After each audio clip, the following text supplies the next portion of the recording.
السلام علیکم دوستانو، شیردل تخنیکی معلوماتی چینل تا خراغلاس. الله تعالی دی وکي د صحت او عافیت جامه پتن ولري. زمونږ د نن ورځې ټاپک او موضوع دا هاو ټو سلیکټ MCB یعنی MCB بریکر څنګه انتخابول شي د خپل الکتریکل اپلاینس لپاره یعنی برقی وسایل لپاره. عموما MCB بریکر په څلور ډول دي چې عبارت دي: اول سنگل پول MCB څخه، ډبل پول MCB څخه، تری پول MCB څخه او فور پول MCB څخه.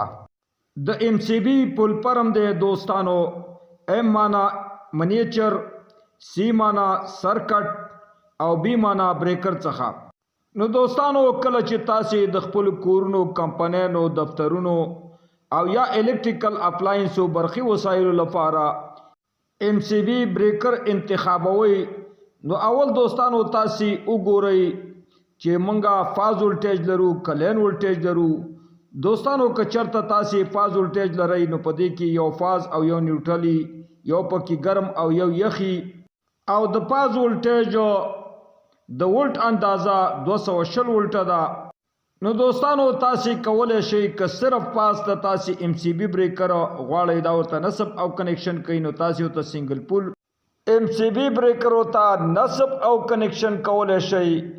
او کله چې تاسو غواړئ فاز او نیوټرل یعنی ګرم او یخ دواړو ته نو MCB بریکر انتخاب نصب او کنیکشن کوي، نو تاسو ورته 2 پوله MCB بریکر نصب او کنیکشن کولای شئ.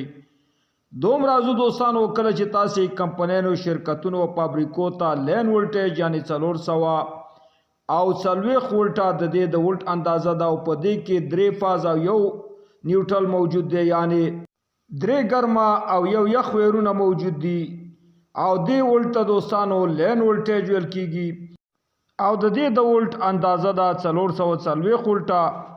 کله چې تاسو غواړئ صرف فاز ویرونو ته یعنی ګرم ویرونو ته چې دا 3 دي دې ته MCB بریکر انتخاب نصب او کنیکشن کوي، نو تاسو ورته 3 پوله MCB بریکر ورته انتخاب کوي.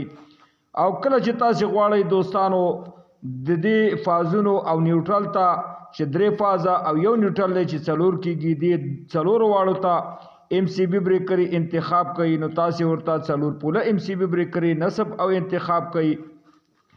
دوستانو په یاد ولرئ کله چې تاسو MCB بریکر ورته انتخابوي او ورته نصب او کنیکشن کوي، نو اول به دوستانو تاسو ټوټل امپیر محاسبه کوي او معلوم به کوي.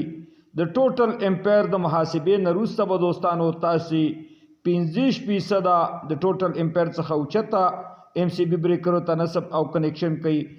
ترڅو پاینده کې تاسو MCB بریکر هټ کیږي، ټریپ کیږي، ګرمیږي او سوځي نو دوستانو دا وا زموږ د نن ورځې ټاپک او موضوع چې د MCB د انتخاب نصب او کنیکشن پر رابطه باندې وا.